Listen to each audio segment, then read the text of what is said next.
बिस्मिल्लाहिर्रहमानिर्रहीम अस्सलाम वालेकुम अय्याका नअबुदु व अय्याका नस्तईन। नाजरीन तुहाडा अपना चैनल जीदार कमो एक बार फिर नवी स्टोरी दे नाल हाज़िर खिदमत है। नाजरीन असी तुहाडी खिदमत करते रहांगे तो नवीं स्टोरियां जनाब नूं पेश करते रहांगे। साडे दोस्त भाई जिहड़े यूरोपां 'च बैठे ने, अरबां 'च बैठे ने, मैनूं पता अक्सर मेरे को फ़ोन करते रहंदे ने कि तुसी बड़ा मज़ेदार काम आ रहा है जी, सानूं फलाणे दे नाल मुलाकात होगी, फलाणे दे नाल मुलाकात होगी। असीं तुहाडी खिदमत वास्ते हाज़िर खिदमत 24 घंटे असीं हाज़िर। अज साडे स्टूडियो दे विच हाज़िर खिदमत ने मुदस्सर साहब, ये टीचर ने और इन्हां कोलों असीं पुछने भी इन्हां ने तालीम किहड़ी जगह तो हासिल की है। हाँ जी मुदस्सर साहब अस्सलाम वालेकुम। जी वालेकुम सलाम सर, बहुत शुक्रिया तुसा मैंने दावत दी है अपने प्रोग्राम चो। Thank you.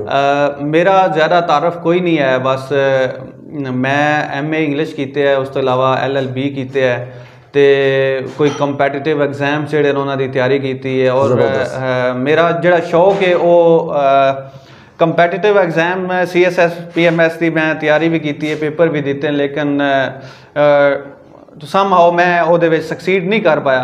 तो मेरा जिहड़ा पैशन है ना वो मेरा मीडिया है, तो मीडिया के नाल मैं काफ़ी अटैच हाँ। मैं रेडियो ते भी प्रोग्राम करना, आवाज़ FM 107 मंडी बहाउद्दीन जिहड़ा उहदे ते भी मैं प्रोग्राम करना, हालात हाजरा के उत्ते प्रोग्राम होंदा है। उस तो इलावा यूट्यूब चैनल मुख्तलिफ जिहड़ा है उहदे ते भी मैं अपना वीडियोज़ बनांदा रहना। अपना भी मेरे चैनल है वे, उहदे ते मैं सियासी जिहड़ा ना वो गुफ्तगू या हालात हाजरा के बारे में मैं गुफ्तगू करता रहना।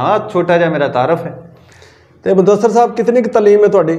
मैं MA इंग्लिश कीते है, तो मैं LLB भी कीते है, ला भी कीते हैं। तो इलावा नाल मैं ब्रिटिश काउंसल का जिहड़ा ना वो वैलीडेटेड ट्रेनर भी हाँ। ब्रिटिश काउंसल के मुख्तलिफ प्रोजैक्ट होंदे न एजुकेशन दे विच, ते ब्रिटिश काउंसल का एक प्रोजैक्ट से पिछे पंजाब दे विच Punjab education and English language initiative पीली दे नां तो ओहदे विच प्राइमरी टीचर्स नूं जिहड़ा है वो ट्रेन करना सी। ओहदे विच मैं अलहमदुलिल्लाह मंडी बहाउद्दीन की नुमाइंदगी की है, मैं उन्हां दी ट्रेनिंग करवांदा रहा वां टीचर्स नूं।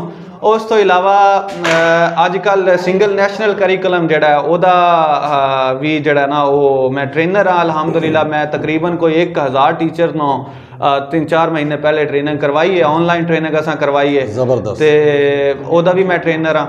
तो इस तो इलावा IS इंटरनेशनल स्कूल अवार्ड एक ब्रिटिश काउंसल का ही प्रोजैक्ट है, उहदा भी मैं ट्रेनर रहा वहाँ। तो अल्हम्दुलिल्लाह इस शोबे में बड़ा मुतमईन हाँ। और एक लिहाज नाल मैं बच्चों के नाल भी अटैच हाँ, तो दूजे लिहाज नाल मैं जिहड़े असातिज़ा ने उन्हां दी ट्रेनिंग के नाल भी अटैच हाँ। तो मुदस्सर साहब होर किहड़ी जगह पढ़ाया तुसीं? इस तो पहले मैं सर लाहौर रहा कोई 3-4 साल। मैं पहले MA इंग्लिश सरगोदा तो कीता सी, सरगोदा यूनिवर्सिटी मेन कैंपस। उस तो बाद लाहौर चला गया, उत्थे जिहड़ा कंपैटिटिव एग्जाम CSS PMS की कोई तैयारी भी की, पेपर भी दिते। उस तो इलावा कोई लैक्चरशिप का भी 1-2 दफ़ा पास होया, लेकिन इंटरव्यू जिहड़ा ना वो क्वालीफाई नहीं कर पाया।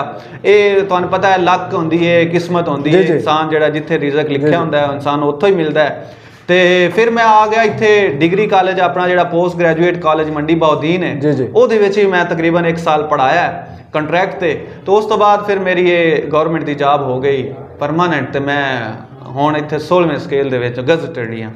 ज़बरदस्त। मुदस्सर साहब तुसीं ये दसो भी तुहानूं यकदम मतलब कि मीडिया वाली साइड ते आने का किस तरह शौक पैदा हो गया? ये सर मैंने यकदम कोई नहीं है, मैं अलहमदुलिल्लाह मैं बड़ा शुरू तो ही मैंने मीडिया के नाल बड़ी अटैचमेंट आई मेरी। मैं जिहड़ा ना वो निक्किया होंदियां तो ही तकरीबन मेरा शौक सी कि मैं जिहड़ा ना वो प्रोग्राम करा, मैं एंकर बना। तो तुहानूं पता है कि शुरू इंज दे मौके ही कोई नहीं सी, लेकिन सोशल मीडिया के आने की वजह तो ना सन बहुत सारे लोगों जिन्हें मैं भी हाँ शामिल हाँ, मौका लभ गया कि असी जिहड़ा ना अपना टैलेंट जिहड़ा ना वो लोगों तक पहुँचाई दी है। जिहड़ी साडे कोल कोई गल होवे लोगों तक असी वो पहुँचा छड़ना है। तो तुहानूं ज़्यादा लुत्फ टीचर दे विच आ रहा है या मीडिया दे विच आ रहा है? सर जी दोनों का अपना स्कोप है, अपना मुख्तलिफ इन्हां दा एक है वे। तुसीं अगर वेखो तो टीचिंग जिहड़ी है वो बिल्कुल अलग है, तो मीडिया बिल्कुल अलग है। ठीक है जी, मीडिया तुसीं अगर मैंने कहो कि प्रोफैशनली तो कोई मैं इसनों लिया ना ही प्रोफैशनली इसनों मैं लैके चलना, क्योंकि मैं गौरमेंट का टीचर हाँ। तो मेरिया जिहड़ियां वीडियोज़ होंदियां ने वो भी एजुकेशनल परपज़ वास्ते ही होंदियां ने, ज़्यादातर एजुकेशनल ही होंदियां ने। मैं ज़्यादातर एजुकेट ही करदा वां।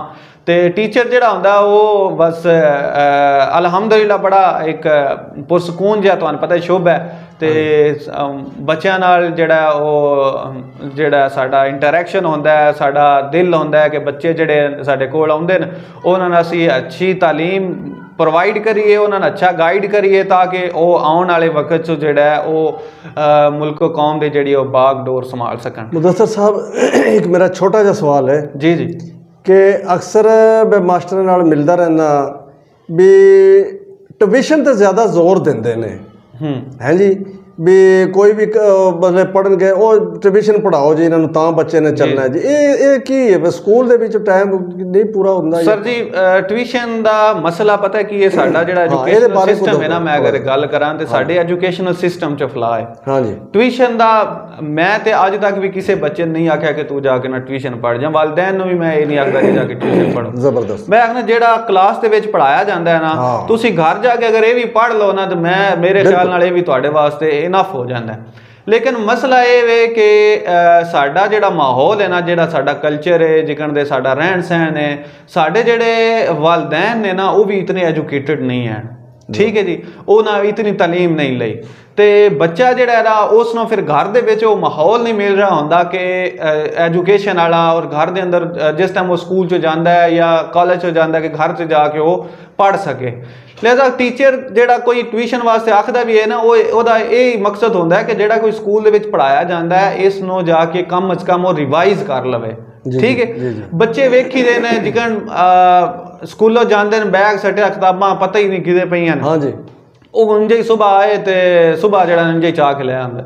ਉਹ ਟੀਚਰ ਅਗਰ ਕੋਈ ਇੰਝ ਆਖਦਾ ਵੀ ਹੈ ਨਾ, ਉਹਦਾ ਮਕਸਦ ਇਹ ਹੀ ਹੁੰਦਾ ਕਿ ਥੋੜਾ ਬੱਚਾ ਜਿਹੜਾ ਨਾ ਉਹਦੀ ਉਹ ਪੜ੍ਹਾਈ ਨਾਲ ਜਿਹੜਾ ਨਾ ਘਰ ਵੀ ਜਾ ਕੇ ਉਹ ਥੋੜਾ ਦਿਲਚਸਪੀ ਉਹਦੀ ਬਣੇ ਕਿ ਆਪਣੀਆਂ ਜਿਹੜੀਆਂ ਅੱਜ ਕੱਲ੍ਹ ਤੁਹਾਨੂੰ ਪਤਾ ਸੋਸ਼ਲ ਮੀਡੀਆ ਦੀ ਵਜ੍ਹਾ ਤੋਂ ਨਾ ਬੱਚੇ ਜਿਹੜੇ ਨੇ ਉਹ ਬੜੇ ਖਰਾਬ ਹੋ ਗਏ, ਗੇਮਾਂ ਖੇਡਦੇ ਰਹਿੰਦੇ ਨੇ, ਫੇਸਬੁੱਕ ਉੱਤੇ WhatsApp ਉੱਤੇ ਗੱਲਾਂ ਕਰਦੇ ਰਹਿੰਦੇ ਨੇ ਤੇ YouTube ਦੇ ਵੀਡੀਓ ਵੇਖਦੇ ਰਹਿੰਦੇ ਨੇ, ਜਾਂ ਇੱਕ ਉਹ PUBG ਜਿਹੜੀ ਗੇਮ ਜਿਹੜੀ ਉਹ ਖੇਡਦੇ ਰਹਿੰਦੇ ਨੇ। ਤੇ ਇਸ ਬੜੇ ਮਸਾਇਲ ਇਸ ਵਾਸਤੇ ਥੋੜਾ ਕਿ ਇੰਗੇਜ ਕਰਨ ਵਾਸਤੇ ਟੀਚਰ ਇੰਝ ਹੀ ਆਖਦੇ ਨੇ ਕਿ ਜਾ ਬੱਚੇ ਨਾਲ ਟਿਊਸ਼ਨ ਲਾ ਛੱਡੋ ਤਾਂ ਕਿ ਥੋੜਾ ਹੋਰ ਇੰਗੇਜ ਹੋ ਜਾਵੇ, ਹੋਰ ਇਹਦਾ ਕੋਈ ਨਹੀਂ ਮਕਸਦ ਹੁੰਦਾ। ਬਹੁਤ ਮਿਹਰਬਾਨੀ ਮੁਦੱਸਰ ਸਾਹਿਬ, ਬਹੁਤ ਦਿਲ ਖੁਸ਼ ਹੋਇਆ ਤੁਹਾਡੇ ਨਾਲ ਗੱਲਾਂ ਕਰਕੇ, ਕਿਉਂਕਿ ਤੁਸੀਂ ਸਹੀ ਗੱਲਾਂ ਦੱਸੀਆਂ ਨੇ ਕਿ ਥੋੜਾ ਜਿਹਾ ਮਾਂ-ਬਾਪ ਦਾ ਵੀ ਹੱਕ ਬਣਦਾ ਹੈ ਆਪਣੇ ਬੱਚਿਆਂ ਨੂੰ ਕਵਰ ਕਰੋ, ਉਹਨਾਂ ਨੂੰ ਸਮਝਾਓ, ਉਹਨਾਂ ਨੂੰ ਘਰ ਪੜ੍ਹਾਓ, ਜਿਤਨਾ ਕੋ ਸਕੂਲੇ ਪੜ੍ਹ ਕੇ ਆਏ ਨੇ ਇਤਨੇ ਕਿ ਉਹ ਤਿਆਰੀ ਘਰ ਆ ਕੇ ਕਰਨ ਤਾਂ ਕਿ ਉਹ ਸਵੇਰੇ ਜਾ ਕੇ ਉਸਤਾਦ ਉਹਨਾਂ ਨੂੰ ਸਬਕ ਸੁਣਾ ਲੈਣ। ਇਤਨਾ ਹੁੰਦਾ ਹੈ, ਨਿਰਾ ਉਸਤਾਦ ਤੇ ਵੀ ਨਾ ਛੱਡ ਦਿਓ, ਮਾਂ-ਬਾਪ ਦਾ ਵੀ ਹੱਕ ਬਣਦਾ ਹੈ ਤਾਂ ਕਿ ਆਪਣੇ ਬੱਚੇ ਨੂੰ ਰੜੀ ਰੱਖਣ ਹਰ ਲਿਹਾਜ਼ ਨਾਲ। ਤੇ ਇਸ ਵਾਸਤੇ ਅਸੀਂ ਮੁਦੱਸਰ ਸਾਹਿਬ ਦਾ ਬਹੁਤ ਸ਼ੁਕਰਗੁਜ਼ਾਰ ਹਾਂ ਜੀ, ਇਹਨਾਂ ਨੇ ਸਾਨੂੰ ਟਾਈਮ ਦਿੱਤਾ ਸਾਡੇ ਸਟੂਡੀਓ 'ਚ। ਤੇ ਨਾਲ ਹੀ ਜੀਦਾਰ ਕਮੋਰ ਨੂੰ ਇਜਾਜ਼ਤ ਦਿਓ। ਓਕੇ, ਖੁਦਾ ਹਾਫਿਜ਼।